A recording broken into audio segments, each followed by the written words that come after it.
Yo, what's going on, guys? I am still alive. I have been making some fun decks after Nationals. As you guys saw, Nick did pretty well with his 60 card pile at Nationals, winning two different side events that we worked on the day before. Really proud of that. I think that was really awesome that he did well with those decks, and then the Mitsurugi Raigil deck is just so boring. It's just, to say the least, it's just boring. I love the Mitsurugi cards. They're really fun and like their vacuum, but Raziel to me makes everything very stale and boring very quickly. It's the same game plan. You're doing the same thing every game. I get very tired of it. But I will say, after the event, it did kind of reignite my passion of deck building a little bit, as well as I just saw Peeps' video too with the Destina deck. That was awesome. That was just cool. I like when people make cool stuff. I like cool decks. Besides the point, so I went back in the kitchen. Me and Nick both did. He helped me with this as well.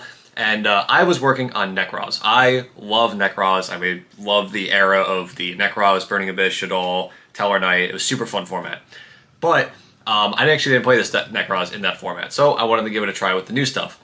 Problem is, new cards are not good enough still to really bolster that deck up to the metagame. So I decided to look around some more for other stuff. Led me to the new exclusive card of the Link 2. Some of you guys may or may not know this card. I'll go over it in the actual profile itself.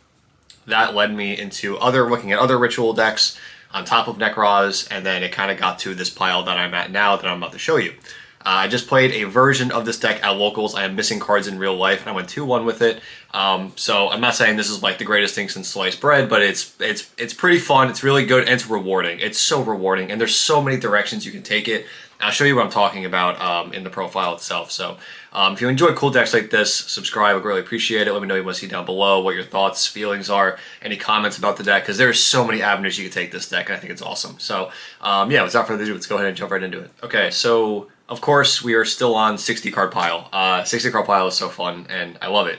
Now, the main engine of this deck that I want to very much specify is no longer Nekroz. That idea was essentially canned. You have to play too many cards that are just bad, that don't work well together in a vacuum. As much as I really want to Trish all people on their turn, how strong that card is. Trish itself is a brick.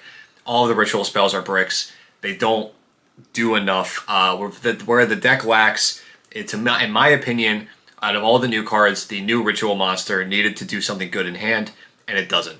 And that is where the deck faltered, and that's why it's not as good as I feel like it should be. So we had to pivot, and I ended up pivoting towards a different deck, an old TCG exclusive archetype, which is Libromancer. These cards are still, if you've been around for the channel long, I have played these cards before. They are so good. And I realized why I liked them so much and why they were so good. Well, one, they weren't meta, so they weren't stale, right? That was number one. And two, they do this thing where they special summon, and then you search for the next piece, and then you special summon that piece, and then that searches for the next piece. It's almost like this current meta deck that we have that does something really similar. I don't know, it's just weird.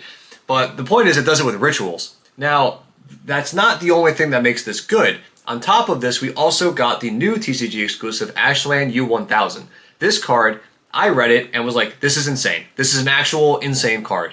This is a broken Link 2 that does not have a home. And I would really wanted to try to give this card a home. And I think I succeeded at doing that. So, pretty much everything on this card matters. It is a light Cyberse 14. It only requires 2 monsters with different types and attributes. That is actually way more annoying than you would give it credit for, but Libromancers make this a lot easier. They are literally all different types and attributes, so they almost never clog up on that. If a ritual monster discard points to attacks defense position monster, inflict piercing, that's kind of whatever the effect. You can reveal a ritual monster in your hand, add a ritual monster with a different type and attribute from your deck to your hand. So if your deck contains 1-card ritual starters or 1-card engines that are rituals, you can get a lot of value out of this. A perfect example of this is the Habakiri that we have now. Being able to reveal anything and then searching Habakiri is ridiculous. So, and then Habakiri being able to summon Saji to get ritual, you just resolve the Link 2, and you're like, okay, search, okay, and then I'm going to use that to search, and then I'm going to set up like my next line of play, which is just insane. So that's just resolving that card by itself. And then the last effect is if you ritual summon, you can target a face-up monster your opponent controls to turn it to the hand. That is not a effect to scoff at for going second if you're able to bounce things back, or now going into more of a play on turn 0 type of strategy with Vanquish Soul, Canine, and that stuff roaming around. this could definitely be a useful effect, bouncing back the monsters that they are summoning on your turn, on top of using Murakumo to Raigeki them as well. But yeah, so that is the main focus of this deck, and then that led me into Libromancers. But I wanted to look for ways to get this, and obviously Libromancers are a huge problem with Droll and Lockbird. How do we solve that problem is with Connector and Dolphin. But obviously Connector and Dolphin is insane. If Droll's in the format, these cards excel very well, being able to go Connector, summon Dolphin, and rip a card. Obviously these also play into Charmies, but you cannot solve every problem in the format. You have to just have contingency plans for those problems. So this is a very good strategy still, and being able to rip your opponent's hand apart is always just insane in Yu-Gi-Oh! So being able to go Connector into Dolphin, rip a card, and then being able to turn Connector into Salomon Great Amirage, because it is a normal summon monster with 1,000 or less attack, and then you have a Fire Cybers and a Water Warrior to then go into the Ashland 1000 to be able to search for everything you need, assuming you have a Ritual, which you do, because 90% of the cards here and here equal a Ritual monster, which is very nice. So, moving on from that to the actual Libromancer cards themselves, the Libromancer Fire is insane stat, attribute, type, everything. Level 4, able to make King of the Pharaoh Limbs. Fire monster, you can play Promethean Princess package if you want to, or play Heat of the Charmer, and do all that jazz. 18 is just a very well-statted creature. And then Cybers, you are able to do so many Cybers lines with this card. It is insane. The fact that this is a Cybers and the Ritual is a Cybers as well. A level 3 Cybers, you're able to mess around with it and be able to go into Cybers package stuff. So that's things like Link Decoder, you're able to go into Cybers Wicked, and then you can go from Wicked to go into Backup Adignister. There is so many, when I say there's a lot of lines in here, there is a crazy amount of lines you can take in this deck, and the imagination is actually like where you have to stop, because it's so much. It's really crazy. You can also play other engines too, like more Nekroz cards and stuff, but that's besides the point. But I am playing one copy of Magic Girl. I am only playing this one over Agent currently. In today's tournament, I played Agent and Magic Girl because I was missing cards, but in this build I just have Magic Girl. There's like I can only just throw cards at you guys and be like, this is like all my ideas that I have with this, and I just don't know which ones are the right ones. So I'm playing this one because it is a level 4. That was the biggest thing. It was an additional way to get to Mitsurugi through Feral Imps, so you were able to use like Fire and Geek Boy and her, get the Feral Imps. If Feral Imps get stopped, you can turn the other two into Ashland. Ashland get the Habakiri anyway, it doesn't matter. So that's really strong. That's why it's in here for now. But Agent's effect is definitely just a better effect overall.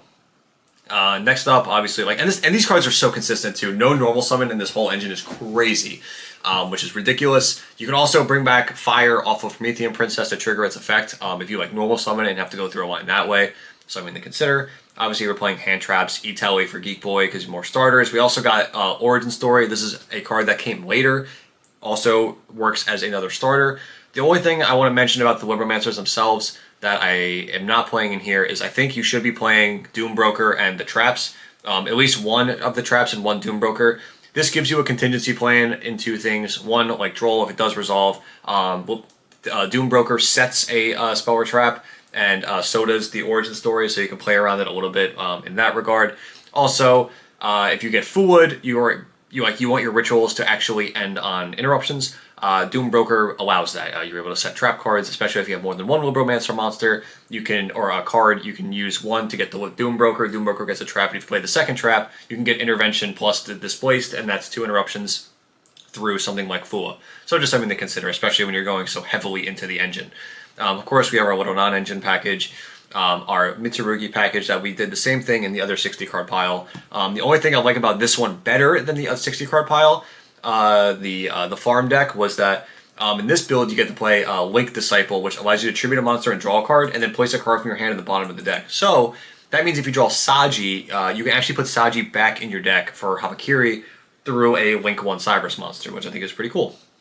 Next up, the Nekroz package. This package is so weird because this is literally almost how this all started. And now it's just reduced to 5 cards. And it's literally 3 Brionac, 1 Catastor, and then 1 Dance Princess of Amelia. This card is really, really good. Again, it's like a Raziel. You can special it, search, and that's all it has to do. So ideally you want a Brio for Amelia, search Catastor, and then link off the Amelia or detach it off of an Exceed. And then you can use Catastor, bring it back, but you also get Water Dragon and Water Warrior for Ashland 1000, which is very important. So yeah, just something to keep in mind. You could play things like Shirt of the Nekroz because you can tribute it for the field spell for Libromancer to summon out the Fire Starter, and then that can get you to Brio. Is that worth it? I don't think so. Like, the card itself is just like does nothing on its own. Like, not even, it's so specific. Like, and you have to search this one of to make it work. So I don't think it's worth it. But again, just something to consider. You can also expand the Nekroz package if you really want to trick people. But I just found it being very bricky. Next up, Talon's Call By. Small Fiendsmith package, 5 cards, all you need. You literally, this is your draw plan, right? Like, you get drolled, all right, 2 bodies, we're going in the Moon, we're going in the Requiem, going into Lacrima, going into Engraver, go into Princess, and then go into Caesar, have Lacrima and what's called Requiem and Graveyard. Still have interruptions through draw, biggest thing. Another cool thing is that the Nekroz synergy with, what's it called, Necroquip Princess, being able to discard Brio, and searching for, Amelia or Cataster, and then trigger Necroquip Princess to draw, because it's free. It's literally free. Why not? If you can trigger Necroquip, why not? And then 1 copy of Firestarter. Again, this is the ritual of choice that I'm using. The fact that it's a fire is important. The fact that it's level 3 is important. You can tribute off anything the ritual summon it, which is very nice. You can also tribute off Mitsurugi monsters because the Libromancers do not care what you tribute. You just have to tribute any monster on your field or hand. So, and they can exceed the level, which is important. So you're able to distribute off the ritual monsters if you want to. Something to consider. And then we are playing a very small Cyberse package, only because this is searchable, and it's only 1 backup Ignister and 1 EMP Meow Mine. Both these cards are fine to draw. It's like an extender, or this one searches this one, and then this is searchable off the Cyberse Wicked, which again you can make through other means between Amirage, the ritual monster here, and the Fire himself. You have multiple ways to get to him, which is very nice. Then for the extra deck, this monster also being a Cyberse monster also helps in that regard to be able to go in the Wicked if you want to. But yeah, so Ashland and then into IP, SP, Dynamundo. Dynamundo being a crazy card as any Ritual player knows. Wicked, as I went over. The King of the Feral Imps, the DDD, Sequence, Desiree, Requiem, Necroquip, Moon, the Amirage, and then there's 1 copy of Coral Anemone. This is such a funny card. So Coral Anemone is in here because, unironically, you are able to use Dolphin like up to 3 times in a turn if your hand is like Connector plus Libromancer combo. And depending on their hand, you can just start like tearing it apart like very quickly. And you have perfect knowledge. So you can go for Connector, Dolphin, like rip a draw, right? Now you know what you can rip, what you can play around, etc., etc. And then you can back it up by doing more combos later into, Libromancer line or Wink This Off, and then use Connector, bring it back, rip another card. Then if you went to the Libromancer line, you can get into the Magi Girl or the Nekroz cards, and then you are able to get Waters to get Coral Anemone. Obviously, this is what you're finishing on. You are not going to, this is like the last thing you do because you get locked in the water from this. So just something to consider. But being able to rip another card out of your opponent's hand on top of that. So you get 3 hand rips, not including Murakumo hand rip, just off Dolphin. So again, keep that in mind. It's literally, everything is just insane. You have the possibility of ripping 4 cards from your opponent's hand on turn 0. Insane. So that's why Coral Anemone's in there. It doesn't need to stick around, not really, but it's just like something that you can do that I like the option enough to play it. But again, there's so many options you can play. And then the 1 link decoder, for putting back Saji, draw power, very many things you could do with this. But today I was playing Promethean Princess, Salmon Great Blaze Phoenix or Rage Phoenix, and Zelantis. That came up today. I actually used that.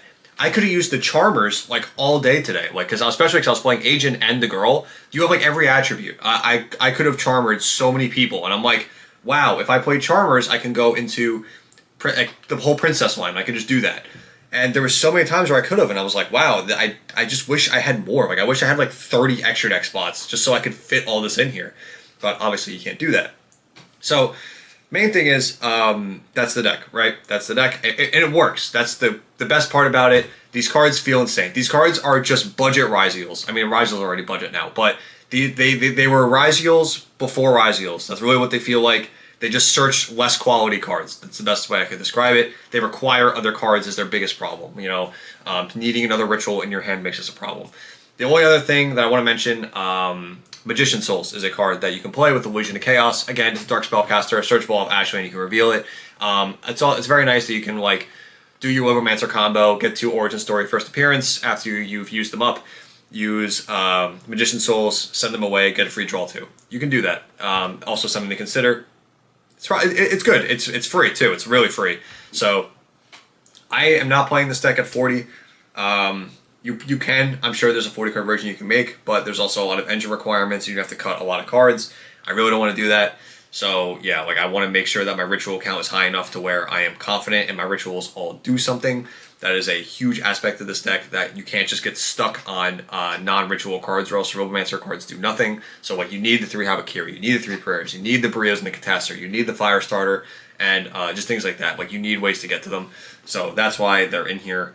And yeah, overall, I hope you guys enjoyed the deck. There's so many things in this deck that you can do. Again, I can't stress that enough, even especially with the Doom Broker and the traps. I like these cards today. They came up. It was very nice. I stole monsters with Displace, the gated cards. This card also acts as follow-up because you get a guy back. Like, there's so many cool things with this deck that I really want you guys to experience. Oh, Doom Broker being a level 6 Fiend also. You can make Caesar with this card. Like, I can't stress the amount of synergy in this deck that it just works for no reason.